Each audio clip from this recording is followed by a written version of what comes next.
지금부터 김의국 국회의원님의 특강을 시작하겠습니다. 국민 의례는 생략하겠습니다.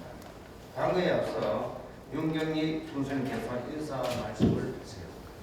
우리 또 김희국 의원님은 또 19대, 또 21대 국회의원을 하셨고, 더더욱 또 화려한 것은 우리 대한민국 건설에 총수를 하셨다고 하는 겁니다.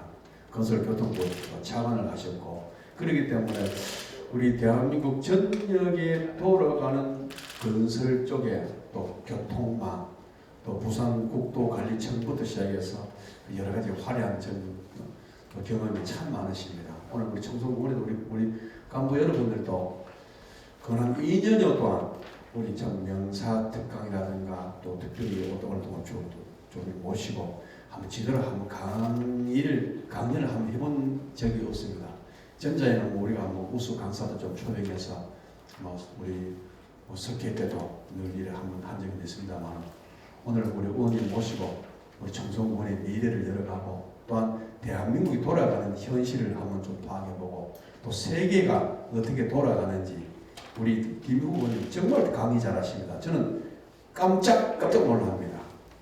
말씀도 잘하시고 또 재미나게 하시고 시간 오늘 우리 간부 여러분들 오늘 이 자리에 계시면 그한 1시간 반여 동안 시간 가는 줄 모를 겁니다. 오늘 멋진 시간 되시고 또 앞으로 우리 또 청송군이 또 국회의원 김희국 의원님과 함께 해서 우리 청송군을 1등 청송군을 만들어가는데 우리 공직자 여러분들이 함께 하시길 바라겠습니다. 저 또한 의원님을 모시고 함께 해서 행복한 청송군 만들도록 하겠습니다.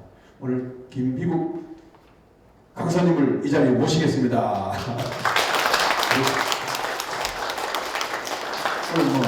오늘 저는 특별히 우리 국회의원님, 김의국 의원님 인사도 필요 없이 바로 강의 바로 들어가도록 하겠습니다. 예, 의원님 오늘 멋진 시간 되시고 오늘 간부 공무원 여러분 훌륭한 시간 되시길 바라겠습니다. 감사합니다. 81년도에 중정부에 들어와서 41년째 일을 하고 있습니다. 하나는 직장 교육을 하러 온 강사가 어떻게 저렇게 재주가 좋으면 저렇게 재미없는 강의를 하고 갈까? 그게 아직도 풀리지 않는 의문이고, 두 번째로는 300명의 국회의원이 있는데 입법 심의를 할 때 보면은 80%가 말을 안 해요. 왜냐하면 법을 모르고 국회의원이 돼서 그런 겁니다. 여러분들은 자동차 고장 나면 본네트를 딱 열어놓고 그 다음부터는 왔다 갔다 하면서 할 일이 전혀 없죠. 왜냐하면 자동차 수리할 능력이 안 되기 때문에 그렇습니다. 자, 오늘 우리 진원식 부교수님 아침에 커피 한잔 했는겨? 우리가 커피라는 물질에 대한 이해를 여러분들은 어떻게 하고 계시는지, 대한민국에서 오늘 아침 신문 보도에 의하면은 커피집이 7만 6천 개가 있다. 7만 6천 개. 우리가 흔히 보고 있는 가게보다 훨씬 많다는 거죠. 왜 그러면은 우리나라에서 그 많은 커피점이 생겼을까? 그거는 이제 언론 보도에 나와 있고, 오늘 제가 여러분들한테 이야기 드리고 싶은 거는 이 커피라는 음료 자체가 도대체 언제 어느 나라에서 왜 생겨가지고 오늘날 대한민국에 7만 개의 커피숍이 생길 정도로 유행을 하고 있는가, 그 이야기를 간단하게 시작을 하겠습니다. 먼저 맨 마지막으로 보여주시죠.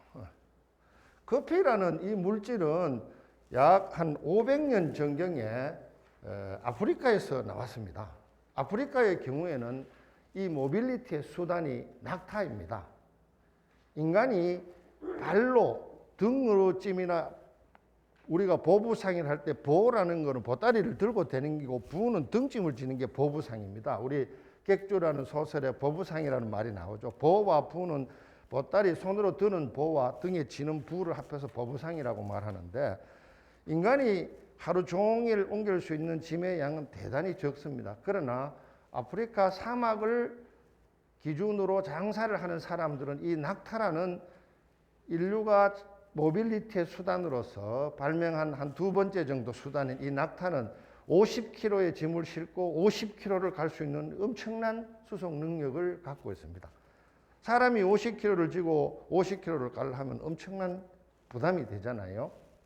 그래서 이 아프리카의 낙타를 몰고 장사를 하러 다니는 사람들이 자기는 아프리카의 경우에는 낮에는 더워서 움직이지를 못합니다. 주로 밤에 달빛을 보고 움직이는데 자기들은 굉장히 피곤하고 힘이 드는데 어떤 낙타들은 전혀 힘이 안 드는 것처럼 생생하게 달리는 걸 보고 도대체 저 낙타는 왜 저런 힘이 어디에서 생겼을까 궁금하게 생각한 겁니다. 모든 학문과 행정과 정치의 근본은 궁금한 겁니다. 왜 서리가 자꾸 이쪽 길로만 날까? 왜 똑같은 질병이 계속 발생될까? 왜 생산성이 늘어나지 않을까? 모든 상황에 대해서 의구심을 가지는 거죠. 그 똑똑한 상인이 드디어 낙타가 왜 힘이 있게 잘 타는지 발견을 했습니다. 들판에 나고 있는 빨간 나무 열매를 먹은 낙타들은 굉장히 에너제틱하더라는 거죠. 그게 커피 콩이었습니다. 커피는 나무에 열리는 붉은 열매인데 그래서 자기들도 낙타가 먹는 그 커피를 보고 나도 한번 먹어봐야 되겠다라고 그걸 먹어보니까 너무 쓰고 맛이 없었던 거죠. 그래서 다시 생각을 해낸 겁니다. 이걸 덜 쓰고 어떻게 먹을 길이 없을까? 그때 불에 구웠습니다. 콩을. 그게 커피의 시작입니다. 약 한 500년 전쯤 됐죠. 다음 더 뒤로 돌려주세요. 커피의 역사를 이야기하는 겁니다. 더 뒤로. 요겁니다. 여기 보시면은 15세기 1400년도 벌써 600년 전경의 아라비아 반도, 지금 사우디아라비아, 예멘, 오만, 유나이티드 아랍 에미레이트가 있는 그 아라비아의 커피가 등장하기 시작했습니다. 이 아라비아 반도는 예루살렘이 세계 3대 종교의 근거지입니다. 유대교, 기독교, 이슬람교. 이 이슬람교의 한 교파인 수피 교도들이 우리 기독교의 수도원회처럼 수도사들이 가장 곤란한 게 우리 절에 계신 스님들도 마찬가지지만 졸음이었습니다. 졸음이 오면 우리 수업하는 공부하는 학생들도 졸음을 방지하기 위해서 우리 신효강 도의원님처럼 공부를 되기 잘한 사람은 고등학교 때 각성제까지 먹고 시험 공부를 한 사람들이에요. 그 수피 교도들도 졸음이 오기 때문에 졸음을 방지하는 수단을 찾고 있었는데 그게 커피였습니다. 그래서 수도사들이 이 커피를 찾는다는 것을 알아차린 상인들이 드디어 이 수피 교도들한테 졸음 방지용으로 커피를 팔기 시작했습니다. 여러분, 우리 인류사에 있어서 우리가 음식이라고 하잖아요. 음은 마시는 음료를 이야기하고 식은 밥이나 고기나 빵을 이야기하는데 이 먹는 거는 굉장히 중요합니다. 여러분들 지금 가장 많이 먹는 게 커피입니까? 콜라입니까? 숭늉입니까? 식혜입니까? 커피를 많이 마시죠. 도대체 왜 한국 사람들은 전 세계에서 거의 최상의 커피 수입 국가입니다. 대한민국이. 커피를 왜 마시는지, 그럼 서양 사람들은 왜 마셨는지, 수피 교도들이 마시는 이유와 서양 사람들이 마시는 이유와 우리가 마시는 이유가 같은지 아닌지 한번 비교를 해보시죠. 그래서 이 수피 교도들에게 팔던 커피가 드디어 아랍 세계로 퍼지기 시작했습니다. 메카, 메디나는 사우디아라비아, 카이로는 이집트, 알레포, 다마스쿠스는 시리아입니다. 1500년 기준으로 즉 커피가 아라비아 반도에 퍼지기 전까지 세상은 아랍의 세상이었습니다.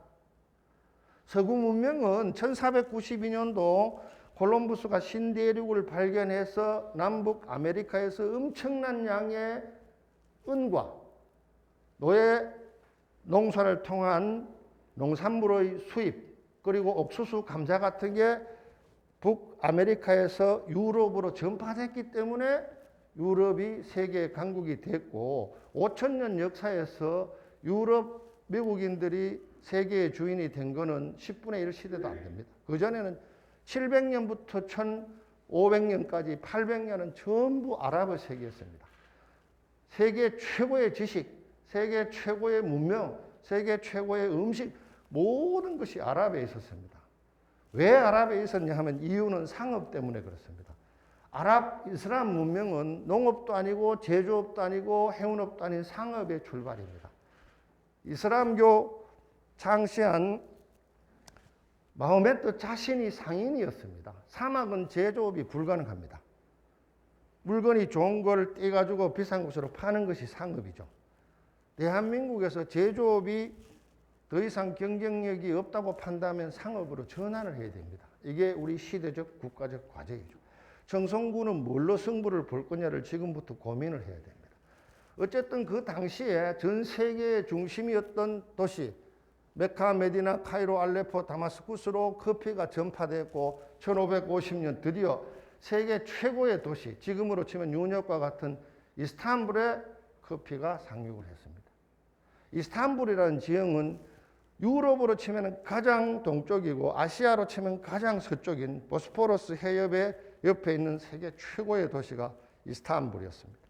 원래 로마 황제가 동로마와 서만을 나눠서 서로마 제국의 수도였는데 아랍이 점령을 해버린 죠. 지금도 내년에 우리 총무과장님 가장 우수한 직원을 선발해서 이스탄불로 출장을 한번 보내주세요. 이스탄불은 2000년 넘게 동서 문명의 교류지이고 지금도 서양 문명과 아랍 문명과 아시아 문명이 공존하고 있는 그야말로 국제 도시입니다. 여기에 1610년에 영국의 조지 샌디라는 장사꾼이 이스탄불을 방문을 했는데 여기 유명한 커피하우스를 발견한 겁니다. 커피하우스. 수많은 사람들이 생전 처음 보는 시커먼 물을 계속 마시고 이야기를 하고 있더라는 거죠. 야, 저게 뭘까? 또 궁금해진 겁니다. 여러분들은 어떤 새로운 현상이나 새로운 물질을 봤을 때 궁금해 합니까? 안 궁금해 합니까? 우리 윤호영 실장님, 의회 가셨습니까? 우리 서주희 복지과장님, 새로운 사실이나 새로운 물건을 봤을 때 좀 궁금해 합니까? 훌륭한 청성인입니다. 1910년도에 서양 선교사들의 유성기라고 아시죠? 지금 잣집이나 이래 가면은 축음기의 형태. 이 녹음기를 틀려줬어요. 근데 그 당시 그 녹음기를 접한 우리나라의 고위 공직자들이 전혀 미동도 안 하고 눈도 깜짝 안 하고 가만 있다가 집에 가서 자기 부인한테 이렇게 말했다는 겁니다. 야, 시급했다. 기계에서 사람이 나오는 소리가 들리더라고. 우리는 새로운 문명을 받아들이는데 굉장히 늦습니다. 여러분은 좋은 제도나 좋은 수단을 보면 즉시 나도 카피를 해야 되겠다는 생각을 해야 돼요. 우리는 속으로만 놀라지 겉으로는 전혀 안 놀란 척하는 게 우리 국민성 중에 하나예요. 우리가 정성군을 발전시키기 위한 전략은 새로운 거는 없습니다. 우리보다 더 뛰어난 법률과 제도가 있으면 그걸 카피를 하는 거죠. 조금 더 수정해서 디벨롭 시키는 게 그게 전략입니다.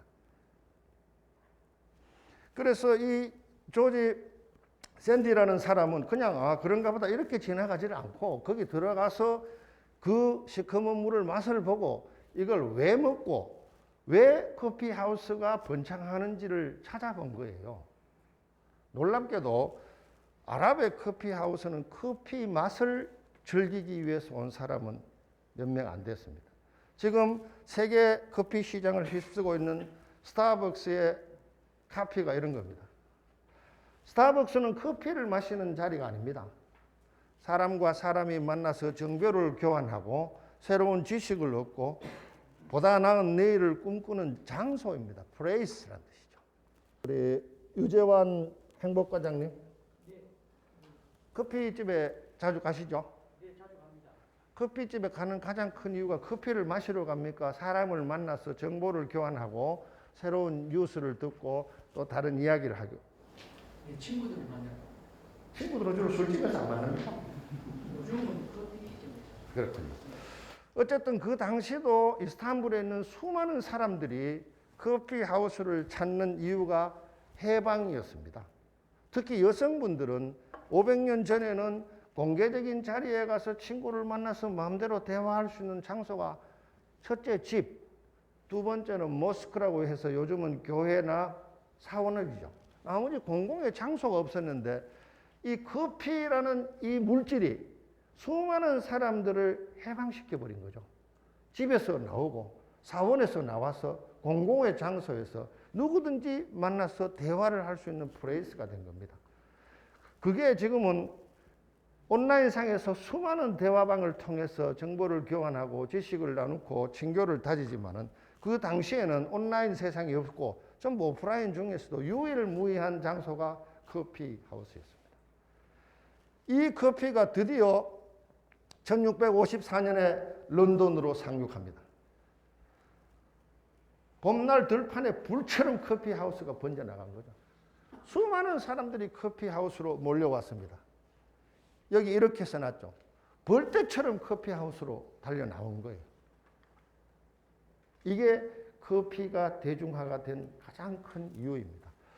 저는 지금 우리 청성군에서 근무하시는 여러분들의 그 대화의 장소가 커피하우스인지 술집인지 아니면 다른 장소가 있는지 지금 국토부에 있던 내 후배들이 가장 불만이 온라인상의 미팅 장소입니다. 시도 때도 없이 밤 10시에도 토요일에도 상사가 카톡으로 업무 지시를 하기 때문에 저 카톡을 없애버리고 싶다.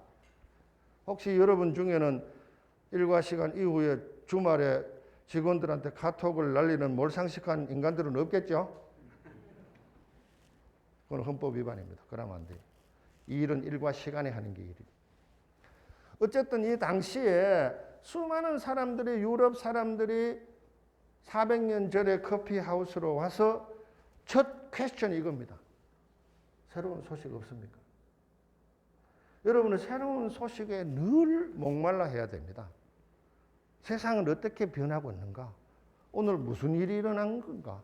이게 왜 일어난 거냐? 이 코로나라는 이 전염병은 도대체 왜 발생해서 언제까지 전파되며 어떻게 결론이 날 거냐? 모든 사람이 궁금해야 합니다. 커피하우스에 가서 첫 질문은 새로운 소식 없습니까? 이게 450년 전에 실정이었어요. 여러분들은 커피하우스에 가서 어떤 질문을 하는지 저는 궁금합니다. 그리고 연말이 되었으니까 금년도 1년 내내 업무를 반성하고 또 되돌아보고 새로운 내년도 2022년도에 청송군 업무 계획을 각 과별로 짤 텐데 도대체 어떤 생각을 하고 무슨 업무를 할 거를 짜는지 대단히 궁금합니다. 그래서 오늘 커피 이야기를 이 정도 하고 오늘의 주제인 모빌리티 이야기를 좀 하겠습니다. 모빌리티라는 거는 우리가 아까 말씀드린 대로 인간이 이 세상에 태어나서 문명을 창출한 게 한 7,000년 정도 되고요. 그 7,000년 중에서도 실제로 히스토리, 역사라는 거는 증거가 있는 시대가 역사고 증거가 없는 시대는 선사시대입니다. 우리가 당군이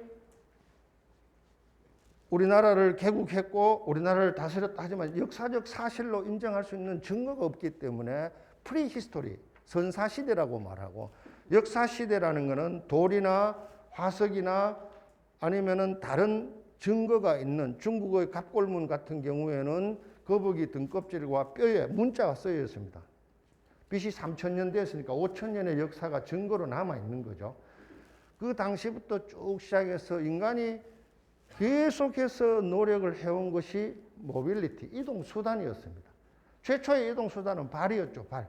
발과 등과 머리 위와 손으로 드는 보침 외에는 다른 방법이 없었습니다. 그런데 지혜가 충만한 호모 사피엔스는 야생 동물들을 보고 저 동물들을 집에 데리고 와서 새끼를 낳게 하고 알을 낳게 하고 고기를 얻고 가죽을 얻고 털을 얻을 수 있는 길이 없을까? 그리고 이동수단으로 쓸 방법이 없을까? 엄청 고민과 수많은 시행착오를 겪었죠. 그래서 이 세상에 존재하는 많은 동물들 중에서 폴트리, 가금이라 그러죠. 가축과 닭, 오리, 꿩 이런 걸 금이라고 말합니다. 가금을 가축화해서 드디어 우리가 원하던 여러 가지 물질들을 얻게 됐죠.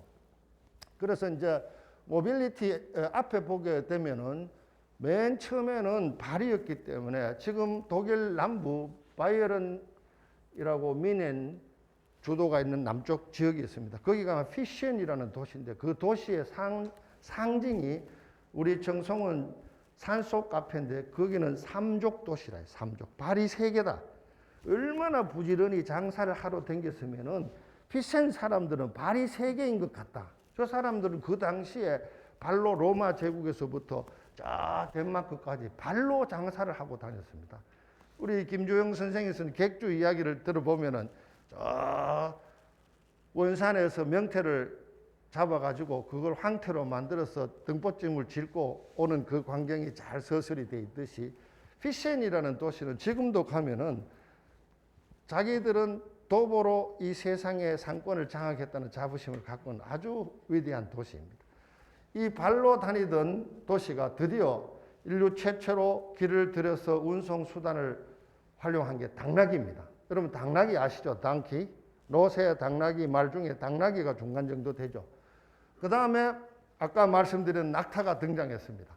낙타가 없었다면 사막이 가로막고 있는 아프리카나 또 중앙아시아에 우리가 말하는 실크로드는 절대 있을 수가 없었습니다. 왜냐하면 사람은 그 길을 짐을 지고 이동할 수 있는 능력이 안 되죠. 낙타는 물을 100kg 정도 동시에 마시고 일주일 물을 안 먹어도 걸 수 있는 그런 성능을 갖고 있는 동물이었으니까.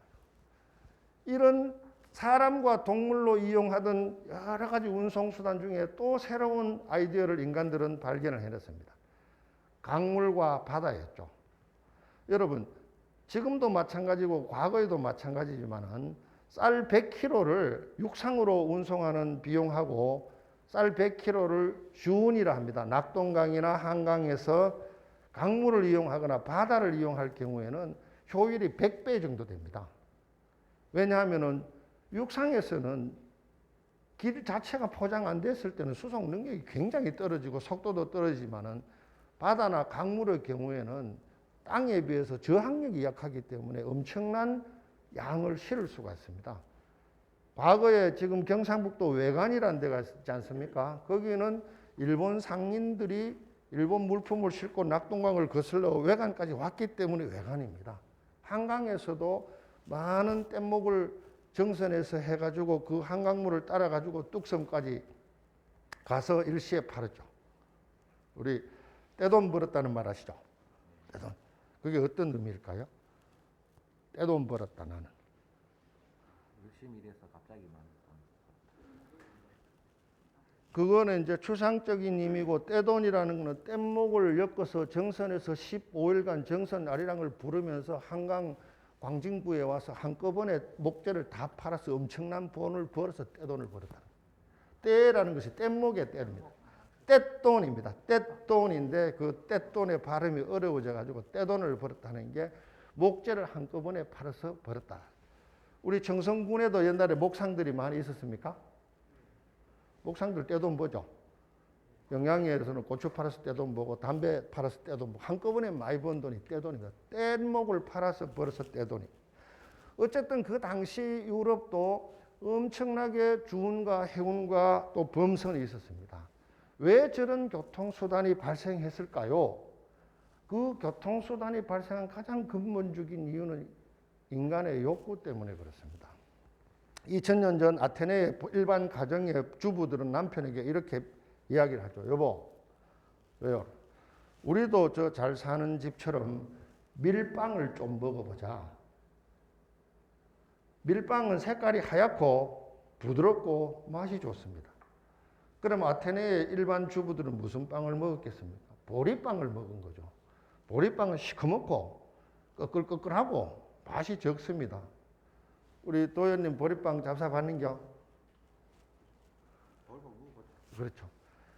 1965년 이전 세대들은 보리빵을 먹었고 수세식 화장실의 혜택을 누린 게 그렇게 오래지가 않습니다. 그만큼 그 당시에 아테네 일반 사람들은 밀빵을 먹기를 원했습니다.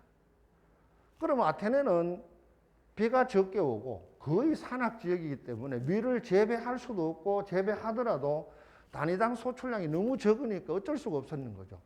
그러면은 여러분이 만약 사랑하는 아내와 자식들이 아빠, 여보, 우리도 밀빵 좀 먹자 이랬을 때 시끄럽다.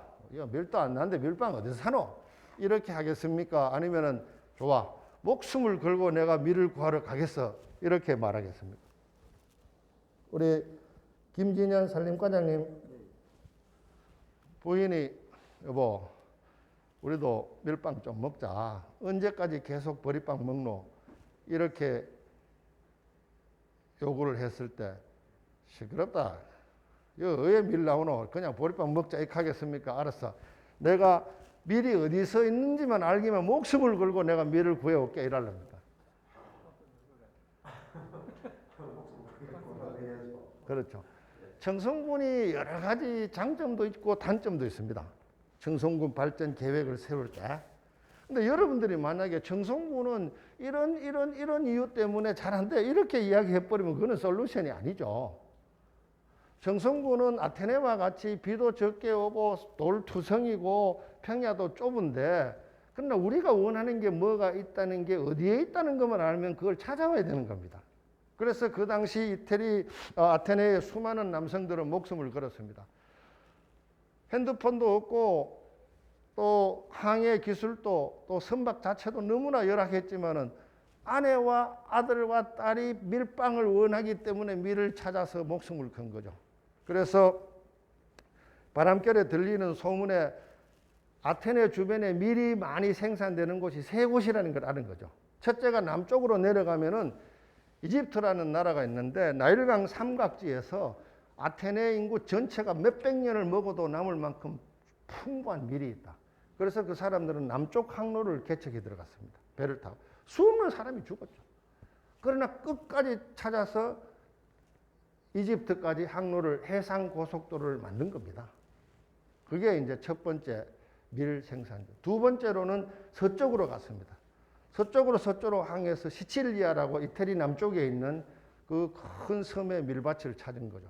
그리고 동쪽으로 또 항해를 해서 지금 흑해 주변에 있는 보스포러스 해서 볼가강 유역의 우크라이나가 러시아에서 가장 넓고 생산량이 많은 곡창지대입니다. 이 세 곳을 찾아가지고 해상고속도로를 서쪽, 동쪽, 남쪽으로 내놓고 매년 정기적으로 아테네가 필요한 밀을 수입을 했습니다. 물론 대가를 지불해야죠. 공짜로 밀을 얻을 수는 없으니까. 그 대가가 올리브, 와인, 그리고 도자기였습니다. 청송군이 다른 군과 다른 지역과 협조를 하려 하면 줄 수 있는 게 있어요. 애플이 있잖아요. 그럼 받을게요. 그 트레이드를 생각을 해야지 청송군 안에 자체적으로 문제를 다 해결했다는 건 봤습니다. 어떤 지역든지 완벽한 지역은 없습니다. 그때 이용한 게 바로 범선이었습니다. 엄청난 수송 능력을 자랑합니다. 그러니까 낙타와 범선이 인류 7,000년 역사에서 그 6,800년을 지배해온 모빌리티 수단입니다. 그 다음에 인류 역사에서 가장 위대한 발명이 두 개가 나오기 시작합니다. 여러분 증기기관 아시죠? 증기기관. 1750년에. 증기기관 차를 타신 분들은 별로 없을 것 같은데 1960년대 이전만 하더라도 한국의 철도 운행수단이 증기기관이었어요. 증기기관은 증기 자체가 중요한 게 아니고 이동수단이 사람이나 말이나 낙이나 낙타에서 기차로 바뀌었다는 게 중요한 겁니다. 기차라는 말은 전기로 다니기 때문에 기차라고 말하고 중국에서는 불을 떼서 간다라고 해서 화차라고 이야기합니다. 어찌됐든 과거에는 사람과 당나귀, 말, 범선 정도가 모빌리티의 수단이었는데 전기기관이 발명됨으로써 인류 7,000년 역사에서 가장 혁신적인 문명의 발달이 시작됐고 왜냐하면은 1824년도 영국에서 최초로 철도가 발명이 됐을 때 말하고 철도하고 수송 능력이 비교가 되겠습니까? 엄청난 차이가 나버린 거죠. 그리고 전기라는 게 단순히 기차만 하는 게 아니고 기계를 움직이기 시작합니다. 동력, 모터가 달려버린 거죠. 우리가 자전거로 사람이 밟는 거하고 자전거에 모터를 달아서 오토바이 하는 거하고 천지 차이가 날 정도로 생산력에 엄청난 변화가 생겨버립니다. 전기기관의 발명이 산업혁명의 원동력이 된 거죠. 나중에 속도 개념을 말씀드리겠습니다만 이 전기기관의 가장 핵심이 석탄이었습니다. 그 전까지 연료는 대부분 다 나무였어요. 사막에서는 낙타 똥을 가지고 연료를 썼죠. 연료 자체가 없으니까. 우리 청송군도 지금 주 연료가 LPG로 주 연료를 하고 있습니까? LPG로? 그래서 아마 석탄, 연탄의 시대 전에는 거의 여기도 겨울에 우마차 끌고 나무 해가지고 겨울 보냈죠. 그게 70년대 초반까지만 하더라도 나무로 떼었지 않습니까? 근데 도대체 대한민국이 아무리 산림을 녹화시키려 해도 에너지원 자체가 나무일 경우에는 그건 불가능한 거예요. 그러나 석탄이 나옴으로써 나무 대신에 석탄을 떼기 시작한 거죠. 불과 100년도 안 된 사이에 우리의 가장 중요한 에너지원이 나무에서 석탄으로 바뀐 겁니다. 그리고 더 놀라운 수단이 생겨요. 전기라는 게 생겨요. 석탄을 떼든 석유를 떼든 원자력을 떼든 태양광을 하든 아니면 풍력을 하든 전기라는 문명은 전기기관 못지않은 엄청난 문명의 발달을 이룩했습니다. 자, 다음 에너지는 뭘까요? 이게 이제 우리에게 주어진 숙제이고 청송군의 경우에도 연 인구가 몇 분이나 되시죠? 2,000명 정도 안 됩니다. 그분들이 주로 쓰는 에너지는 전기하고 LPG 씁니까? 다른 또 에너지 수단이 있습니까? 전기입니다. 주로 전기죠. 그래서 이 전기를 생산하는 방식을 두고 엄청난 논란이 생겼습니다. 최초의 전기는 대부분 석탄을 뺐죠. 화력발전소. 그 다음에 석유를 떼서 했습니다. 그 다음에 이제 원자력을 뺐죠. 그 다음에 지금 이제 풍력이나 태양광 하지만 대부분 이제 보조 수단인데 원자력 발전을 할 거냐 말 거냐가 국제적인 논쟁이 시작되기 시작한 겁니다. 그러나 전기라는 것은 우리가 우리 생활의 시작부터 끝까지 다 전기로 연결이 되어 있기 때문에 전기가 부족하다는 것은 60, 70년대에 쌀과 연탄 떨어진 거하고 똑같은 현상이 발생된다는 걸 이해를 하셔야 돼요. 그래서 이 전기라는 것이 얼마나 소중한 수단이냐 하면은 1917년도 러시아의 로마노프 왕조를 무너뜨리고 공산주의 사회를 만든 레닌까지도 평생의 꿈이 러시아의 전기를 충분히 공급하는 것입니다. 여러분 우리 대한민국이 에너지난을 극복했다는 것은 엄청나게 자랑스러운 일입니다. 1945년도 해방이 되고 1948년도 국가가 수립되고 1950년도 6.25 전쟁이 나기 전까지는 전기는 다 이북에 있었습니다. 수시로 전기 공급을 중단해버리겠다, 전기를 안 주겠다고 협박을 하고 단전이 돼가지고 냉장고가 얼었다 하는 그런 비극이 있었지만 지금은 전기 공급에 있어서는 블랙아웃이라고 이명박 정부 때 한여름에 한순간을 제외하면 거의 완벽한 서프라이 시스템이 작동이 되고 있죠. 그건 굉장히 프라우드하게 생각해요.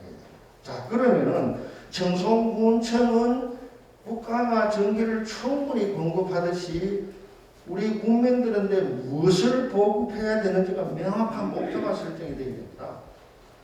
때도 2022년도 청송군정 개혁을 할 때 청송 국민들이 원하는 게 뭐냐 조사가 가장 급선무가 되어야 됩니다. 디맨드 서베이라고 그러죠. 군청에서 국민이 원하지도 않는 서비스를 한다는 것은 바보가 아니겠습니까? 국민이 원하는 서비스를 해야죠. 우리 이재혁 분합면장님, 분합면은 몇 분 정도 되죠? 인구가? 한 2,500명 가까이. 지금 분합면 2,500명의 청송 국민들이 가장 원하는 군청으로부터 바라는 서비스가 뭘까요? 그분들은 뭘 요청을 하세요? 지금 프로세시는 말고요. 그 골짜기 쪽으로는 중수원 사업을 많이 원하지 않습니다. 뭐죠 그게? 그게 뭐 이제 하천 제방 뭐 그다음에 포장 이런 게 많이. 도로 포장. 예. 그럼 하천 포장이 제방은 많습니다. 홍수 피해를 우려해서 제방 보강 공사를 희망하는 거예요. 예, 소하천 쪽도 많고. 하천 오수 처리 시설이 아니고 예, 지금 그렇습니다.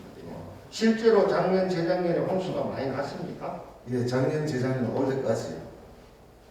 그거는 하천 제방 비용은 군비로 합니까? 그게 이제 그게 세천이다 보니까 예, 소규모 이제 중수원 사업식으로 해가지고 예. 그렇군요. 그래서 우리 국가적으로 지금 국민들이 많이 원하는데 제대로 못하는 정책들은 너무나 많습니다. 지역별로 차이가 있지만은 지금 우리 국민들이 가장 원하는 것은 대학을 졸업하면 일자리를 원해요. 일자리가 없습니다. 지금 국공무원까지도 서울대, 연대, 고대 나온 애들이 잠식을 해가지고 지방대 출신들은 갈 데가 없다고 아무 소리입니다. 두 번째로 65세가 되면은 대부분 다 노후 불안에 시달리고 있어요. 운이 좋으면 20년만 더 살면 되는데 재수 없으면 30년 더 살아야 되니까 그 긴 시간을 어떻게 할 거냐 하는 이게 이제 사회적인 문제가 있습니다. 정반대로 인구가 급감하고 있습니다. 지난번 대구시 교육감 하던 우동기 씨가 교육감 할 때 제가 가서 교육감님 대구 교육청의 현실적인 문제가 뭡니까? 김이요. 지난 5년 동안에 대구시 초중고생 8만 명이 줄었습니다. 800명짜리 학교 100개가 공중에 날아가버리고 교사 충원은 물론이거니와 학교 주변에 있던 문방구, 태권도 학원, 미술 학원, 음악 학원 전부 문 닫게 됐습니다. 이 인구 급감 문제를 어떻게 해결할 겁니까? 여러분도 잘 아시죠? 국가적인 과제잖아요. 그리고 청송군도 또 주변에 있는 농촌 지역이나 또 비산업 지역의 경우에는 인구가 도시 인구가 계속 줄어 대구시도 줄고 부산시도 줄고 있습니다. 그러면 거기에 대한 대책은 있기는 있는 거야. 대책은 없는 거야. 없는 대책을 자꾸 무리하게 되면 돈만 들어갈 거 아니겠습니까? 거기에 대한 명확한 판단이 필요한 시점이 된 거죠. 그래서 이 전기 문제에 관한 여러분도 충분히 생각을 해야 되고 특히 앞으로 자동차 문명은 석유나 LNG나 LPG나 이 석유 화학 연료를 이용한 자동차는 계속 규제를 합니다. 환경 문제 때문에. 그럼 전부 전기차로 가야 되는데 그러면 그 자동차에 필요한 전기는 어디에서 공급할 거냐? 이것도 굉장히 큰 문제이고 지금 일부에서 이제 수소 에너지를 개발해가지고 수소 전기로 자동차를 움직이자. 그래서 수소 충전소를 고속도로 휴게소에도 만들고 또 국회의사당에도 만들고 또 나중에 공공시설에 만들려고 할 텐데 수소는 어디서 오느냐?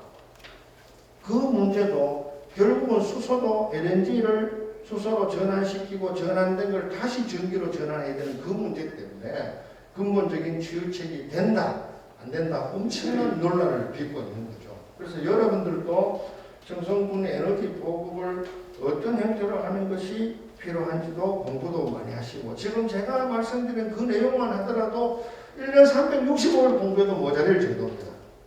그래서 우리가 세상이 바뀌고 있다는 사실을 인지를 하시고 이 바뀌는 세상에 내가 어떻게 대응할 거냐가 가장 중요한 화두이죠.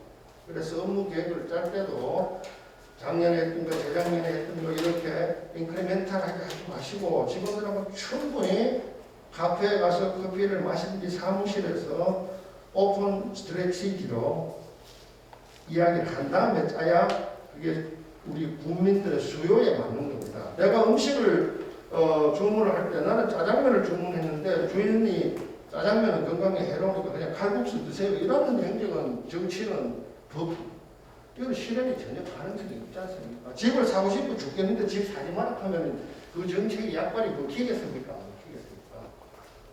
수학 공부를 뭐 하는 애한테 계속 수학하라 하면 걔는 어떻게 하냐고 본인도 못하면서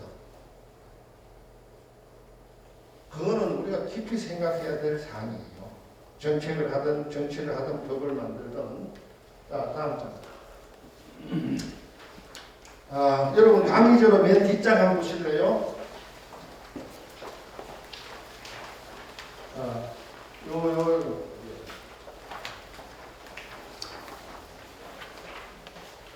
아까 여러분이 이제 피시엔에 한번 가보시기를 공부했고 두 번째가 파리입니다. 이 파리라는 도시에 대해서 설명을 좀 드리고 싶은 이유는 여러분들이 늘 궁금해하고 있는 우리 청송은 어떻게 하면 대조를 해서 발전할 수 있을까? 그런 궁금증을 어느 정도 해소할 수 있는 케이스 스타디라고 생각합니다. 여러분 파리라는 도시 아시죠? 전혀 모르십니까? 파리를 모르는 분은 안 계시구나. 파리라는 지금으로 보면 이 세계적인 도시는 우연히 세계적인 도시로 발전한 게 아닙니다.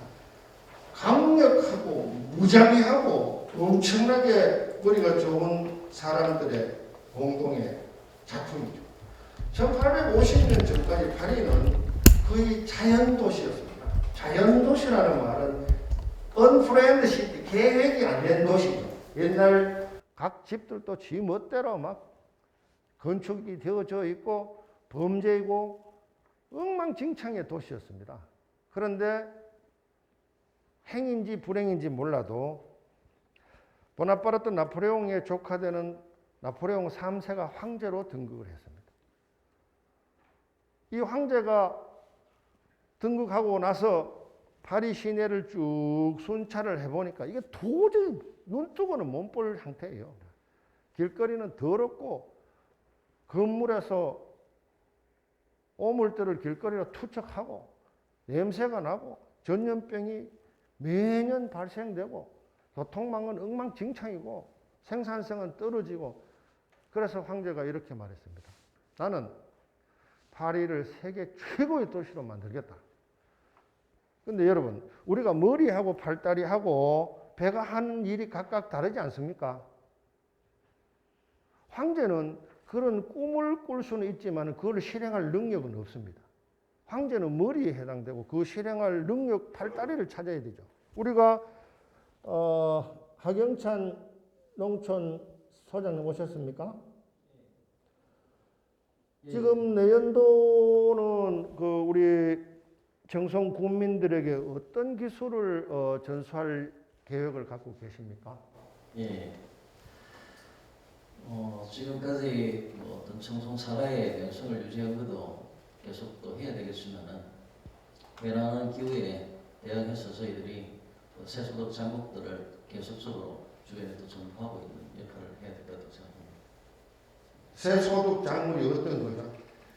지금 기후 조건이 제주도에 심는 것들이 지금 이미 전남도나 경상남도에 정착이 되어 있고 이미 또 경상북도 쪽에서도 일부 하고 있습니다. 언제 어떤 작목이 또 키워가지고 또 소득화될 수 있는 부분들이 모르니까 저희들도 어떤 소득 변화의 다양성을 계속 유지하려고 노력하고 있습니다. 답변은 감사한데 너무 추상적이기 때문에 사과 대신에 다른 대체 작물을 키우라고 지도할 예정입니까? 자두하고 복숭아 부분을 저희들이 확대하고 있습니다. 자두, 복숭아. 예. 네. 어떤 종목으로 선택하느냐에 따라서 농민들은 생사가 갈려버리는 거죠. 그렇지 않습니까? 그래서 나폴레옹 3세는 이렇게 지시를 했습니다. 우리 프랑스 전역을 뒤져서라도 내 꿈을 실행할 사람을 찾아와라. 드디어 찾았습니다. 오스만 남작이라고. 이 사람은 토목기술자였습니다. 황제가 이렇게 지르했습니다. 오스만, 황제의 명성과 프랑스의 명예에 걸맞는 세계 최고의 도시를 만들 것. 도시 대개조에 필요한 모든 권한은 100% 귀하에게 핸드오버함. 필요한 예산은 무제한으로 써도 좋음. 여러분이 만약에 청송 대개조 사업을 할 때 군수가 우리 도시계획 과장님 계세요. 우리 청송군 도시계획은 어느 분이 하시나요? 황진구 과장님, 청송군을 파리를 대개조하듯이 한번 하시오 하면 할 자신 있습니까? 자신 있습니다. 청송군을 어떻게 대개조할지 그림을 그려놨습니까? 청송시가지 정도면은 동수에 길게 뻗어난 약수탕하고 있고 다리 정리에도 있고 이래서 일단은 지금 도로망을 크게 한번 해서 한 우리 좀 청송 RC가 관련돼 있다 보니까 그 안동 쪽하고 이런 건물도 주택 보급률도 한번 동서 쪽에 좀 크게 한번 무슨 빌딩 뭐 하면 더 좋지 않겠나 이런 바람도 있습니다. 연말까지 그림을 그리고 계획을 만들어서 자고 토론한 것이죠. 알겠습니다. 감사합니다. 오스만 남작은 이렇게 생각했습니다. 지금까지 1800년 동안 모든 도시의 도시계획은 격자형입니다. 우리 창문 같은 저런 걸 격자형이라고 그러죠. 바둑판처럼 만든 게 격자형이었습니다. 오스만 남작은 단호히 과거의 전통을 거부했습니다. 저렇게 만들지 않겠다. 방사형 도로 알죠? 파리를 중심으로 나팔관처럼 방사형을 사통팔달한 지금 말씀하시는 청송군 발전 계획과 똑같은 개념입니다. 사통팔달의 방사형 도로를 만들었습니다. 두 번째로 세계에서 가장 깨끗한 세니터리 시티, 위생 도시를 만들겠다. 그래서 상수도보다는 하수도 건설에 엄청난 돈을 퍼부었습니다. 150년이 지난 지금도 파리의 하수도 시설은 하나도 증축 안 해도 깨끗하게 하수 처리를 할 수 있는 위대한 하수 문명을 파리는 만들었습니다. 170년 전에. 장발장이라는 프랑스 소설 아시죠? 그 무대가 파리 지하도입니다. 지금도 15톤 트럭 2대가 하수도 관을 밑으로 달릴 수 있는 규모입니다. 나중에 파리에 가시면은 샹젤리제 거리나 개선문이나 루브르 박물관이나 또 궁궐보다는 지하도를 봐요. 전 세계에서 가장 완벽한 지하도를 170년 전에 파리는 만들었죠. 그래서 파리가 깨끗하고 전염병이 없고 늘 푸른 도시로 만든 거죠. 그거는 껍데기입니다. 도시의 핵심은 알맹이에 있죠. 자, 여기 보시죠. 그래서 편리하고 쾌적하고 위생적인 도시를 만들었는데 여러분들은 도시 계획을 할 때 그 도시의 가장 중요한 시설이 뭔지를 이해를 해야 됩니다. 모든 유럽의 도시는 항상 도시 한가운데 관공서 건물이 들어섭니다. 파리고 런던이고 뉴욕이고 그리고 그 관공서 건물 주변에는 반드시 광장이 있어야 됩니다. 프라자라는 말 있죠. 프라자. 방동광장이라든지 워싱턴 광장이라든지 그 광장을 중심으로 상가가 들어서는 겁니다. 그 다음에 주택들이 들어서요. 그런데 언프렌드 시티 같은 경우는 그게 무질서하기 짝이 없는 겁니다. 도로가 꼬불꼬불하고 직선 도로가 돼야 되는데 어떤 데는 갑자기 90도를 틀어버린다든지 그런 도시들은 전근대적 도시라고 말하죠. 여기에 도심을 중심으로 방사형 대로를 건설하면서 아까 우리 새마을 도시과장님이 말씀하셨다시피 무려 35만 명을 강제 이주했습니다. 도시계획은 주민들의 합의로는 하기가 굉장히 어렵습니다. 충분한 보상을 주고 전체 공익을 위해서는 개인의 이익이 어느 정도 물려줘야 되지 않으면 도시계획을 할 수가 없는 거죠. 그래서 서울의 경우에도 강북과 강남은 천양지차입니다. 1970년대 후반에 시작된 서울시의 도시계획은 강북은 그냥 그대로이고 그 다음에 강남은 완전히 새로운 계획도시죠. 어제 뉴스에 보면 장신동의 눈물이라는 기사가 있습니다. 장신동의 눈물. 장신동이라는 거는 옛날 이시조선시대 궁궐 옆에 있는 낙산이라는 그 옆에 있는 산동네예요. MB 정부 때 그 뉴타운으로 지정됐다가 경기가 리만 브러더스 사 때문에 경기가 나빠서 뉴타운에서 해제되고 즉 재개발 재건축 지구에서 해제되고 고 박원순 시장이 들어왔는데 도시재생 사업을 한다고 선포를 해버린 겁니다. 있는 시설들을 거의 그대로 두고 교통을 좀 편리하게 하고 주변 여건을 개선하고 또 거기가 이제 의료 공장들이 많은데 그걸 산업화를 발전시키겠다고 10년을 했는데 나아지지를 않아요. 도시 재개발하고 도시 재생하고를 반드시 여러분은 이해를 해야 됩니다. 여기가 가장 포인트예요. 왜냐하면은 도시라는 것은 도로나 관공서나 광장으로 이루어지고 기능이 작동되는 도시가 아니고 그 밑에 세계 최고급 호텔, 쇼핑, 카페, 카바레, 레스토랑, 바, 공원, 녹지 이런 소위 말하는 콘텐츠가 있어야 되는 거죠. 우리가 여기 들어오게 되면은 산소 카페라고 우리 청송에 브랜드를 카페하고 있잖아요. 산소 카페라고 했을 때 시민들이 산소를 먹으러 올 수는 없지 않습니까? 그렇죠. 콘텐츠를 채워 넣어야 되는 겁니다. 콘텐츠를. 콘텐츠의 가장 중요한 것은 사람입니다. 그 도시에 누가 살고 어떤 사람이 사느냐는 굉장히 중요하죠. 서양의 문명을 가게 되면은 식당 이름이 해밍웨이가 식사하던 식당, 장볼 사르트르가 차를 마신 커피집, 리빙스톤이 샀던 집, 런던에 가면 윈스턴 처칠이 맞췄던 와이셔츠집, 윈스턴 처칠이 산 구두집 이런 식으로 쇼핑 자체를 스토리로 만들어 놓은 거죠. 그래서 청송도 다음에 어떤 행사라 또 이벤트라는 게 있을 때는 많은 사람들이 관심을 사는 사람들을 초청하는 게 청송군으로서는 굉장히 중요합니다. 숙박시설 하나도 뭐 축구선수 누구 어제 이제 강원도는 손흥민을 강원도의 대표적인 인물로 브랜딩화 했는데 저는 그거는 상당히 의미 있다고 생각해요. 그래서 청송군 출신들이든지 아니면 청송군하고 연계가 되어 있는 사람들도 군에서 늘 초청하고 그 사람을 청송 발전이나 청송 소개의 모멘텀으로 수단으로 이용하는 그 생각을 많이 여기냐면 여기 호텔이나 쇼핑센터를 들러오기가 쉽지가 않잖아요. 그리고 중앙산과 연계되어서는 수많은 기업들이 이제 코로나가 어느 정도 진정되면은 직무 교육을 합니다.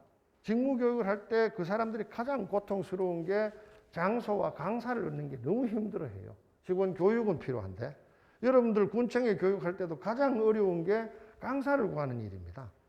유능한 강사라는 게 그렇게 많지가 않기 때문에 그래서 청송군을 어떻게 발전시킬 거냐 하는 그 생각을 오늘부터 하면서 내년 연초 업무 계획에 만들 때까지는 야 모빌리티의 수단이 발에서 당나귀에서 범선에서 전기에서 전기로까지 바뀌었는데 그럼 우리는 지금 어느 수준에 와 있는 걸까?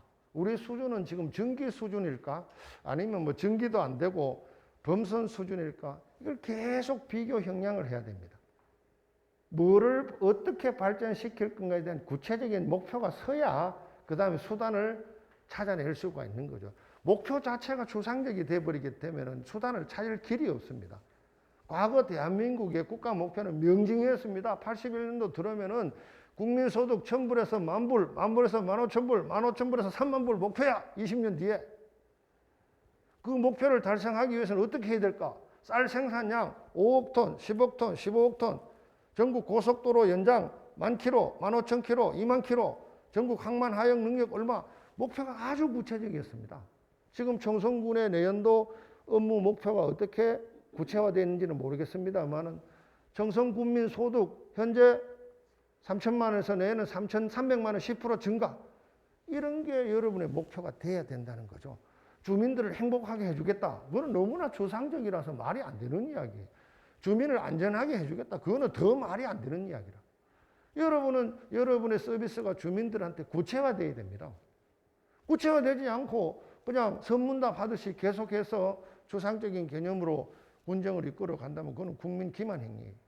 국가 목표도 마찬가지입니다. 회사 목표도 마찬가지 아닙니까? 매출액 얼마에 순이익 얼마라고 회사 목표를 정하지 좋은 회사가 되겠다, 아름다운 회사가 되겠다 그런 목표를 세우는 회사는 없다는 의미죠. 그래서 여기에 상징적인 탑이 하나 있습니다. 에펠탑이라고 1899년도에 에펠이라는 기계공학자가 파리에 만든 상징물이죠. 수많은 사람이 욕을 했습니다. 저게 뭐냐고 저게.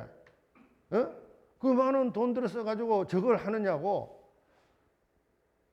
근데 1899년도에 저 에펠탑을 보기 위해서 3천만 명의 유럽인들이 파리를 찾았습니다. 3천만 명입니다. 122년 전에. 놀랍지 않습니까? 여러분들은 우리의 앞선 사람들이 한 히스토리, 역사를 많이 보는 것이 여러분이 어떤 일을 해야 되는지를 느낌을 받을 수 있는 계기가 됩니다. 그래서 파리의 개발사라는 것은 여러 사람들이 의논하고 또 많은 사람들이 성원해서 한 게 아니고 나폴레옹 3세와 오스만 남작이라는 이 두 사람이 해치운 겁니다. 엄청난 욕을 먹었죠. 파리의 전통을 다 깨뜨리는 무법자, 파괴자, 나쁜 놈. 저런 인간들이 황제냐 이 정도로 욕을 먹었습니다. 그러나 나폴레옹 3세는 100년, 200년을 내다본 거죠. 우리 파리가 세계적인 도시가 되기 위해서는 지금의 희생은 불가피하다. 그래서 나중에 강제 퇴위당했습니다. 그러나 나폴레옹 3세는 강제 퇴위당해서 불명예를 입었지만은 파리는 영혼의 도시로 자리 잡고 있습니다. 맨 앞장부터. 그 다음에, 자, 여기에 이제 오늘의 주제인 모빌리티라는 말이 있습니다. 모빌리티라는 말은 우리가 맨 처음에 시작되는 어원이 move입니다. 움직이다는 뜻이 움직이다. move의 반대는 fix입니다. 우리 전화기를 가정했을 때 모바일 폰, 우리 선생님은, 잠깐만, 이러면 좀. 우리 윤 의원님은 모바일 폰 몇 년도에 샀습니까? 한 20년 정도 된 것 같습니다. 20년이면 2000년도경에. 1988년도 미국 재무부 장관 로버트 루빈이 대통령 선거를 위해서 시카고에 갔는데 차에 전화기가 달려있는 겁니다. 차에. 너무 놀라고 이게 뭐냐니까. 이게 지금 새로 나온 모바일 폰입니다. 모바일 폰이 뭐예요? 장관님 전화는 다 집에서 벽에서 드는데 이거는 차를 타고 다니면서 이동 전화기입니다. 정말입니까? 이야, 정말 기술 놀랍다고. 70년대 후반만 하더라도 백색 전화냐 청색 전화냐 놓고 막 전화국에 가서 전화기 한번 들러달라고 사정하고 이칼 시절인데 1988년도에 로버트 루빈이라는 당대 최고의 실세가 선거운동을 하러 갔는데 차에 카폰이 붙어 있는 거예요. 얼마나 놀랐겠습니까? 1988년도니까. 근데 97년도에 아프리카에 갔는데 시골 마을에서 핸드폰 들고 전화 받으시죠? 이라는 거예요. 모바일 폰이라는 것은 아까 말씀드린 전기의 발명 못지않게 위대한 인간의 혁명이었습니다. 옛날에 상상했잖아요. 아이고 전화기가 집에 있어서 집에 있는 전화기와 모바일 폰 사이에 여러분들 삐삐라는 거 아시죠? 삐삐. 삐삐는 통화용이 아니고 삐삐삐 하면 누가 전화를 했으니까 전화해 주세요 하는 그런 수단인데 삐삐 아세요 혹시? 우리 삐삐 압니다. 삐삐 차고 다녀본 경험도 있습니까? 그래서 사람들이 삐삐를 차고 야 이게 새로운 이제 문명이 탄생했다라고 생각했는데 얼마 안 해서 드디어 벽돌만한 전화기가 나온 벽돌 전화기. 예? 벽돌 전화기가 나왔다가 지금은 여러분 누구나 초등학생도 다 갖고 있는 스마트폰을 갖고 있고 요즘은 또 우리 할매가 아래 뭐라 이거 식물건이니까 당신도 한번 봐라 뭐니까 폴더폰이라고 접는 전화기까지 나왔더라. 야 세상에 기술 문명의 발달이 최근 50년 사이에 2000년 내내 발달한 것보다 더 급격하게 발달을 해버린 거죠. 이 모빌리티가 이제 4km 정도는 우리 인간의 이제 보행 속도입니다. 우리 군대에 가도 시간당 4km씩 계산해서 50분 걷고 10분 쉬고 100km 행군하면 30시간 딱 이렇게 계산이 되잖아요. 그렇죠? 그 다음에 이제 우리 인류 문명사의 최초의 전기기관차는 20km부터 시작해가지고 한 100km까지 계속 발달됐어요. 자, 우리 틀면은 시속 몇 킬로 정도 갑니까? 오토바이. 120km, 30km 정도 가겠습니다. 고속도로보다 더 빨리 가요. 오토바이 타고 다니는 경험 있으십니까? 예, 있습니다. 언제 몇 년째? 30년 됩니다. 그때 최고의 문명이에요, 그죠? 맞습니다. 네. 사람들이 걸어 다니다가 이제 바퀴를 발명한 거죠. 이 바퀴의 문명도 엄청난 인류에게 혜택을 줬습니다. 구름마, 우리가 마차, 또 우차. 그러다가 이제 바이크가 나오고 쭉 발달되다가 아까 말씀드린 이제 전기차가 이제 100km 시대를 연 거죠. 실제로. 기차 속도가 새마을차가 100km에서 한 160km 정도 달렸습니다. 그러다가 200km 수단이 나왔습니다. 1964년도입니다. 여러분들이 일본에 가시면 신칸센이라는 그 기차가 200km입니다.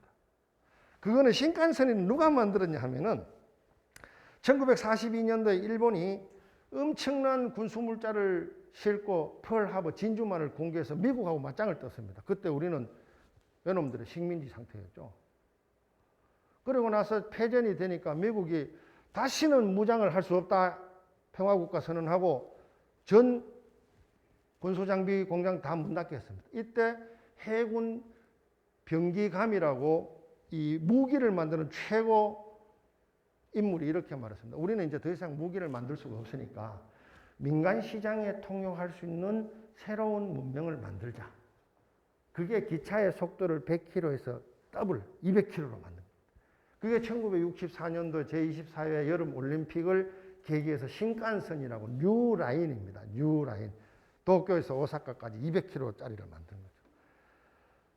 그걸 보고 야 나는 저거보다는 100km 더 나가는 속도를 만들어야겠다고 결심한 게 프랑스의 철도 전문가들이었습니다. 야 우리는 300km짜리 기차를 만들자. 우리가 말하는 지금 떼제베라는 게 더 글로드 벨로시티, 그랜드 벨로시티라 해서 매우 빠른 차 이런 뜻입니다. 프랑스어로. 300km짜리를 1984년도에 만들었죠. 우리 대한민국이 가만히 있을 국가입니까? 우리도 고속철도를 놔야 되겠다. 그래서 1993년부터 시작해가지고 2002년까지 10년 동안 전력을 기울여서 고속철도를 만들었고 제가 93년도에 초대 고속철도 과장을 했습니다. 300km 시대 됐죠. 중국 사람들은 300km 좋아. 우리는 400km짜리를 만들겠어. 이래서 중국은 지금 공항에 400km짜리를 운영하고 있습니다. 틀림없이 어떤 국가는 500km짜리를 만들 겁니다. 여기 맨 마지막에 1800km짜리를 써놨습니다. 200, 300, 400은 고속철도의 운행 속도 증가고 800, 900은 비행기 속도입니다. 근데 1800km짜리 운송 모빌리티를 만들겠다고 큰 소리 치고 반드시 만들겠다고 떠들고 다니는 사람이 있습니다. 앨런 머스크라고. 여러분 테슬라 차 알죠? 전기차입니다. 테슬라는 이렇게 말했습니다. 아니 차를 움직이는데 왜 석유와 LPG를 가스를 뗍니까? 나는 태양열을 바로 전송받아서 그걸 전기로 환원해서 자동차에 넣어줄 테니까 그것도 코드레스 무선으로. 지금 미국의 테슬라는 전기를 공짜로 줍니다. 이스라엘의 과학자들은 태양으로부터 그 받아가지고 전기로 치환해서 자기들을 침략하는 아랍 사람들이 석유 한 방울도 못 팔게 만들겠다는 게 이스라엘 기술자들의 목표예요. 여러분을 괴롭히는 게 뭡니까? 정성군을 괴롭히는 게 뭔지를 생각을 하고 그걸 해결할 길을 찾아야 되는 거죠. 앨런 머스크는 이렇게 말합니다. 극단적으로 심플리파이 해가지고 속도를 제어하는 것은 마찰과 저항이다. 그렇죠? 우리가 땅을 가려면 이 땅에서 땅과 움체가 부딪히는 마찰력 때문에 속도가 줄고 바람의 저항 때문에 속도가 줄습니다. 진공관 상태에서 차를 슈팅을 하면 1800km 간다는 생각. 참고로 지금 이태리 로마의 미켈란젤로 공항에 가게 되면은 공항에서 로마 시내까지 루프라 해가지고 관속으로 기차가 다닙니다. 진공은 아닌데. 왜냐하면 소음 방지하기 위해 가지고. 그래서 머스크는 저기서 공기만 완벽하게 빼고 진공 상태로 하면 우주선만큼 속도가 나온다고 계산하는 거죠. 그게 여러분들에게 오늘 전하고자 하는 메시지입니다. 영감이죠. 오늘 들었던 지식은 다 필요 없습니다. 인터넷 들어가면 다 있기 때문에. 그러나 영감은 인터넷으로 받을 수가 없습니다. 우리가 지식과 지혜의 차이가 지식은 다운로드가 가능해요. 이거 눌러보면 다 나옵니다. 그러나 영감은 다운로드가 불가능한 거죠. 업로드가 안 되는 겁니다. 여러분들은 오늘 제 강의를 듣고 야 지난 7000년의 인류 역사 그리고 여러 곳에서 새로운 문명을 만든 사람들이 있구나. 나는 지금 내 포지션에서 어떤 생각을 새롭게 할 거냐. 그 마음을 가지는 게 오늘 강의의 주제고 한 분이라도 그런 생각을 가졌다면 제 강의는 성공한 겁니다. 이제 20분 정도 남았으니까 질문 받고 또 답변 드리도록 하겠습니다. 넘는 청송 국민들의 가장 많은 질병은 뭐예요? 지금 현재 어른들이 그 노화가 그 질병이라고 할 수 없는데 질병 아닙니다. 노화. 자연스러운 일이죠. 이게 노화가 예. 좀 빨리 되는 입장이고요. 예. 그다음에 두 번째는 지금 현재 우리 대한민국 전체가 다 겪고 있습니다. 코로나19라든가 예. 그다음 바이러스로 인한 뭐 독감, 그다음에는 또 세균으로 인한 어떤 그런 면이 좀 많이 진행되는데 요즘 사회는 질병과 떨어질 수 없는 입장이기 때문에 예. 꼭 집어넣고 어느 질병이 뭐 많이 발생된다고 할 수 없습니다. 그렇군요. 같이 겪고 있는 공통 사항이기 때문에. 예. 예. 지금 2만 5천 중에서 그 초, 중, 고의 학생 총수는 몇 명쯤 되고 그 학생들이 겪고 있는 가장 큰 건강상의 문제는 뭘로 알고 계세요? 우리 정성군의 경우에? 학생들만 청소년들. 네, 청소년. 청소년은 군청 무형이 아니고 교육 청소관인가요? 예. 교육은 뭐 교육 청소관이에요. 네, 알겠습니다. 우리 조정모 안덕면장님, 안덕면의 제일 큰 현안은 뭡니까? 지금 주민들이 원하는 거는 지금 저 상수도 수원지를 선거지역적으로 옮겨달라는 그게 가장 큰 지금이고, 그다음에 뭐 각 가정별로는 뭐 농산물 가격 안정이라든지 이런 게 있습니다. 수원지는 지금 마시고 있는 식수 수질이 나빠서 그렇습니까? 아니면 다른 이유가 있습니까? 지금 검사에서는 큰 저런 게 없는데 예. 주민들이 이제 소재지 하류에 이제 지금 그 집수전이 돼 있다 보니까 이미지 자체가 이제 조금 그런 것도 있고. 이미지. 예, 그런 것도 있고 실질적으로 하수 처리 조말장 바로 위에 있거든요. 그 위치하고 있거든요. 그래서 인근에 있고 해서 상당히 주민들이 그 물이 좀 수질이 좋은 그 성급댐 쪽으로 상류 쪽으로 해달라는 여론이 상당히 많습니다. 네. 그리고 우리 안덕 수원지는 현동, 현서, 안덕 3개면을 다 커버하기 때문에 좀 유량도 수량도 좀 많아요. 우리 화면 로마 도시 좀. 여러분이 보시고 있는 저 도시가 2000년 전에 로마인들이 만든 로마입니다. 인류 역사상 지난 2000년 동안에 AD 100년경에 100만의 도시는 로마 하나밖에 없었습니다. 그리고 1800년이 지나는 동안에 유럽에 100만의 도시는 단 한 군데도 없었습니다. 로마 다음에 100만의 도시로 성장한 데가 영국의 런던입니다. 왜 그럴까요? 도시에 있어서 가장 중요한 수단은 물입니다. 100만 명이 물을 마시고 100만 명이 취사를 하고 100만 명이 샤워를 하고 100만 명이 배설한 이물질들을 치우는 물, 상수도와 하수도는 도시의 목줄입니다. 지금 1000만 서울 시민을 유지할 수 있는 가장 큰 원인은 박정희 대통령 때 북한강과 남한강 수계에 엄청난 댐을 만들었기 때문에 상수도와 하수도를 운영할 수 있습니다. 우리 정성군은 1년 내 물이 얼마 정도 필요합니까? 우리 상수도 과장님 계세요? 상하수도 과장님 계세요? 제 한 500만. 500만. 하수 처리를 어떻게 하고 있습니까? 정성군의 경우에는 다 하수 처리가 돼서 자립 광고로 모아가지고 하수 처리 정말 처리하기까지 다 이동되도록 되어 있습니까? 50% 정도만. 나머지는 단독 처리합니까? 예. 그래서 이 도시의 운명은 상하수도가 결정을 하는데 로마의 경우에는 2000년 전에 100만 명이 살았으니까 얼마나 많은 물이 소요가 됐겠어요. 그래서 로마인들은 물을 공급하는 원칙을 딱 두 가지로 정했습니다. 첫째는 모든 수원지는 가장 깨끗한 데 둔다. 거리가 얼마가 되든 그거는 개의치 않는 거예요. 깨끗한 물이라야 깨끗한 상수도를 쓸 수가 있죠. 그리고 국가의 의무로 충분히 싸게 공급한다. 사우디아라비아 같은 사막의 경우에도 물이 안 나오기 때문에 디셀리네이션이라 해서 바닷물을 끌어올려 가지고 그걸 끓여서 전기로 완벽한 증류수로 만들어서 다시 마시는 물로 거기에 첨가를 해가지고 모든 가정에 공급을 하는데 거의 공짜입니다. 인간의 생존에 필요하기 때문에. 그래서 로마인들은 에퀴닥트라고 우리 지금으로 치면 거의 고속도로에 가까운 수도교, 물이 흐르는 다리를 길을 30km, 20km 엄청나게 만들었습니다. 모든 100만 시민이 다 깨끗한 물을 먹을 수 있도록. 그래서 어떤 비평가가 이렇게 황제에게 비난했습니다. 폐하, 도대체 이 물 때문에 이렇게 많은 돈을 들여도 됩니까? 이 데레베 강변에 물을 마시면 되지 않습니까? 이랬을 때 황제가 이렇게 말했습니다. 데레베 강물은 네가 먹고 세계 최고의 도시인 로마 시민이 더러운 물을 먹어서 되겠냐고.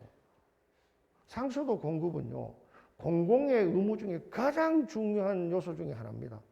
물론 하수도도 마찬가지죠. 위대한 문명 비평가들은 이렇게 생각합니다. 김 의원님, 전기고 뭐 핸드폰이고 그런 소리 하지 마세요. 지난 2000년 동안 인류의 가장 위대한 발명품은 수세식 실내 화장실입니다.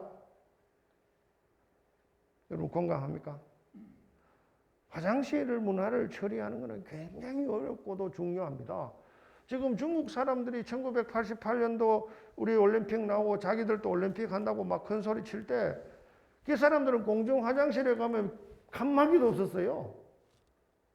그 정도로 대량의 인구를 물을 먹이고 목욕물을 공급하고 또 취사를 하고 또 하수를 처리하는 것은 굉장히 고도의 기술이 필요한 거죠. 지금 전 세계 중에 우리나라처럼 상하수도 공급이 잘 돼 있고 우리나라처럼 지하철 교통이 잘 돼 있고 우리나라처럼 고속도로의 건설과 운영과 유지보수가 잘 된 나라는 지구상에 한 나라도 없습니다. 다 여러분들의 위대한 공적이죠.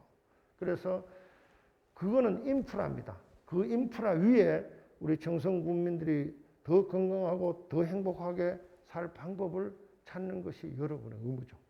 그래서 그 상수도 문제는 여러 가지 저도 몇 번 말씀을 드렸는데 그거는 당연히 국가가 해결해야 될 문제고 여러분들 대구 사시는 분 계신지 모르겠지만 대구는 반쯤 딸려가지고 수성구하고 동구는 운문호에 그 푸른 물을 먹고 있어요. 근데 제가 19대 국회 했던 중구, 서구, 이 남구, 여는 그냥 그 낙동강 물이 막 저 안동댐 이마댐에서 수백 리 내려오는데 거기서 취수장에서 취수해가지고 화학약품 때려쳐가지고 그 물 먹게 하니까 불 따고 나가지고 구미 이제 해평 취수원으로 옮기자 할 때 구미시하고 환경단체하고 갈등 때문에 아직도 문제가 해결되고 있지 않죠. 국가를 운영하는 대원칙은 하나입니다. 대한민국 국민은 누구든지 똑같이 맑은 물을 먹을 권리가 있다. 여러분 동의 안 합니까? 그게 국가 운영의 기본 방침이죠. 차등을 둘 수가 없는 겁니다. 다음 장. 그 다음 장. 그 다음 장. 그 다음 장. 네, 그 다음 장. 요걸 이제 오늘 강의 주제로 이제 마지막에 자동차에 대한 문명이 막 급변하고 있습니다. 자동차라는 게 1910년경에 헨리 포드라는 미국의 위대한 기술자가 자동차를 만드는데 그 전까지는 자동차를 만드는데 막 엄청난 시간이 들고 돈도 비싸고 이래서 저걸 해결할 길이 없을까 고민하다가 시카고에 있는 도축장에 들렀습니다. 도축장 아시죠? 소, 돼지 잡는 도축장에. 근데 이 사람들은 여러 명이 그냥 소에 달라붙어가지고 이렇게 해체 작업을 하는 게 아니고 소 한 마리를 컨베이어 벨트에 딱 올려놓고 한 사람은 똑같은 부위만 계속 작업을 하는 거예요. 거기서 영감을 얻은 겁니다. 자동차도 이렇게 만들어야 되겠다. 자동차 부품이 2만 개 같으면은 200명이 한 사람이 100개씩만 조립하는 거죠. 그게 컨베이어 벨트 시스템입니다. 앞장으로 돌리죠. 그래서 이 컨베이어, 이 차가 그 헨리 포드가 만든 차인데요. 그 앞장으로. 그다음 시간하고, 조립 시간이 750분에서 93분 걸려요. 엄청나게 단축된 거죠. 가격은 더 놀랍습니다. $950에서 반값도 안 되게 떨어뜨렸어요. 저 숫자를 보시죠. 1895년도에 미국 전역에 4대였던 자동차가 25년 만에 2천만 대로 늘어났어요. 20년이면 우리나라는 식민지 시대에 빠져 있을 때고 일부 황족들이나 일본의 귀족들 정도가 타고 다닌 거죠. 지금 우리나라 자동차 수는 거의 뭐 3천만 대에 육박하고 있지 않습니까? 그렇죠. 이 자동차가 급격하게 변하고 되고 있는데 다음 장으로. 일단 아까 말씀드린 대로 휘발유하고 그다음 장으로. 그다음 장. 오케이. 휘발유하고 LNG나 LPG하고 떼던 차가 다 전기로 바뀝니다. 그러면은 여러분이 잘 아시는 엔진 자체가 필요 없어져 버리죠. 자동차 안에 들어갈 게 거의 엔진이 필요 없기 때문에 자동차 내부는 다 다른 용도로 쓸 수가 있습니다. 자동차 안이 극장이 되고, 자동차 안이 음악실이 되고, 자동차 안이 식당이 되고, 자동차 안이 사무실이 되고, 자동차 안이 휴식 공간이 되는 거죠. 더 놀라운 거는 이제 운전을 안 해도 된다는 겁니다. 운전을. 자율주행을 하게 되면은 컴퓨터가, 지금 비행기는 조종사가 운전을 하는 게 아닙니다. 그냥 앉아갖고 위급 시에 이제 처음에 스타트 누르고 컴퓨터가 다 작동해서 내릴 때 정도 하는 거고, 이멀전시에 대비해서 앉아 있는 거지 비행을 조정하는 게 아닌 거 똑같습니다. 그러나 여러분들 중에는 이제 운전을 또 재미로 하는 분이 있으니까 자전거나 오토바이나 그분들은 수동으로 타도 되지만은 대부분은 자율주행차로 갈 확률이 굉장히 높습니다. 왜냐하면은 자동차를 모는 그 시간을 자동차 몰지 않도록 하는 게 자율주행차의 첫 번째 목적입니다. 애플은 이렇게 말하죠. 사랑하는 미국 국민 여러분, 아직도 자동차 운전에 하루에 2시간에서 4시간씩 씁니까? 그 시간에 차에 앉아서 비즈니스를 하십시오. 스타벅스는 커피를 마시는 공간이 아닙니다. 자동차는 드라이빙 하는 거는 자기가 전용 드라이빙 코스에 가서 재미를 보면 되고 나머지는 일하는 곳으로 바꿔버리는 거죠. 지금 인천공항 옆에 가면은 독일의 BMW 차가 만든 자동차 그 드라이빙 레인지가 있어요. 250km로 달릴 수 있습니다. 속도 좋아하시는 분들은 그거 가서 1시간 정도 타면 속이 후련하죠. 자동차 문명은 급격하게 바뀌고 있습니다. 이 말은 여러분 임무하고도 여러분 일하고도 직접 연계가 됩니다. 이제 여러분은 기계가 못하는 일을 할 생각을 해야지, 기계하고 경쟁을 하면 여러분은 100점 100패입니다. 오늘부로 제 강의를 듣고 이렇게 생각을 하십시오. 나는 오늘부로 기계가 못하는 일이 뭔지를 한번 생각해 보겠다. 수많은 사람들이 자동차가 나왔을 때 마차의 마부들이 막 난리가 났습니다. 영국 국회의사당에 몰려가지고 왜 우리의 생존권을 박탈하냐고, 저 기계로 가는 저 자동차 다 없애라고. 그래서 그 당시 영국의 국회도 압력을 받아서 할 수 없이 법을 만들었습니다. 레드 플렉 로라고. 런던 시내에서는 25km 이상 못 달린다. 마차 이상 달리지 말라는 거죠.